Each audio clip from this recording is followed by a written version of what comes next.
होश में हमारे शब्दों को ध्यान से सुनना।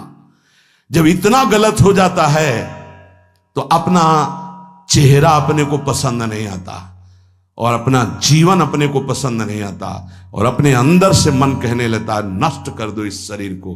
फिर वो जो आगे की लीलाएं होती है, अच्छा ऐसा हुआ, फांसी लगा ली, जहर खा लिया, ये कर लिया, वो कर लिया। यदि तुम परमार्थ के पथिक हो, ये तीन बातें नहीं है तो तुम्हारा पतन हो चुका है। हमारा मन भजन में ले, होटलों में खाओगे, भजन में मन लगेगा, अशुद्ध आहार करोगे, मनमानी व्यभिचार प्रवृत्तियों का दर्शन, संभाषण और क्रिया करोगे और तुम्हारा मन सच्चिदानंद प्रभु में लग जाएगा। तमाशा समझा है, तमाशा समझ लिया अध्यात्म में मन को लगाना।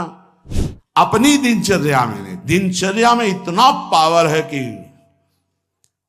जहर भी समन हो जाएगा। मीरा जी का समन हो गया ना। अगर नियम है 1:45 बजे उठने का, स्नान का, तो 1:45 बजे ही उठना चाहिए, 2 नहीं बजना चाहिए। अपने पास सामर्थ्य होने पर नीचापमानम सुधा, वो नीच है, मुझ पर शासन कर सकते हैं, पर उसके द्वारा किए हुए अपमान को सह गए और अंदर से मनाया भगवान तुम्हें सुखी रखे, स्वस्थ रहो। जिसका इंद्रिय मनोनिग्रह युक्त समय व्यतीत होता है भगवत चिंतन में, वो महापुरुष है। अभी वर्तमान में ही है, चिंता मत करो, स्थिति जागृत होने में देर नहीं। सच्ची सच्ची तुम में बहुत सामर्थ्य है, जागो। अगर झुक गए तो रौंद दिए जाओगे। ये 8 बातें भगवत भक्त अपने जीवन में जांच ले कि है कि नहीं है, अगर ना हो तो धारण कर ले।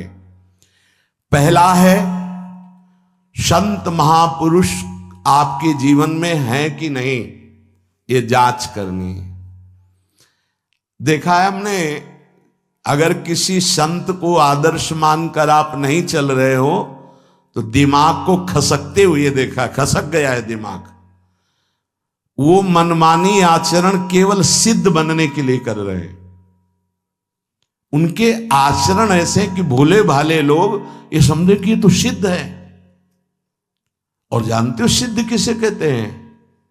ब्रह्म भूता प्रसन्नात्मा न सोचति न कांक्षति समः सर्वेषु भूतेषु मद भक्तिम लभते पराम निर्माण मोहाजित संग दोषा अध्यात्म नित्या विनिवृत्त कामा द्वंद्व विमुक्ता सुख दुख संगई गच्छन्त मूढ़ा। ये स्थिति आनी चाहिए। पूरा कोरा जैसे नाटक मंच पर नाटक किया जाता है ना, पूरा दिखाई देता है, पूरा नाटक। क्यों?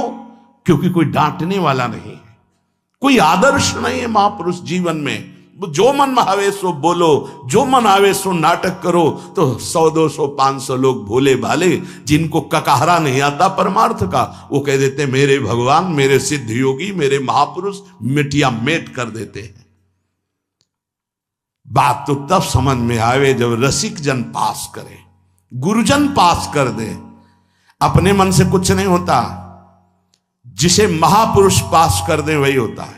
संत महापुरुष कहे ठीक चल रहे हो, ठीक है, या वो मौन स्वीकृति दे दे, ठीक है।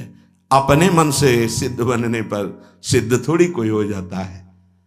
जीवन में तुम्हारे संत हैं कि नहीं, बस इतनी बात देखो। अब एक भगत जी आए थे, अपने लोग तो सबका आदर ही करते हैं। उनका दिव्य रूप से हनुमान जी हमारे सामने प्रकट हुए थे। सच्ची बात कह रहे हैं, जिस समय दिव्य रूप हनुमान जी ने धारण किया तो हनुमान जी महाराज के ही भाई पवन पुत्र भीम कंपायमान थे।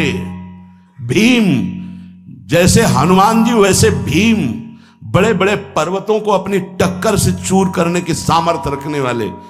अभी पैदा ही हुए थे भीम और गोद में लिए हुए माता कुंती चल रही थी। अचानक सिंह निकला, दहाड़ हुई तो गिर गए भीम। तो जो जिस चट्टान पे गिरे चकना चूर हो गई चट्टान, और उस आवाज से भयभीत होकर भाग पड़ा सिंह। अभी गोद में बच्चा थे। वो भीम जिस समय प्रार्थना की कि भैया मैं तुम्हारा वो दिव्य रूप देखना चाहता हूं, तो उनका काहे को तुम व्यर्थ में ऐसा तुम नहीं देख पाओगे। तो उनका हमारे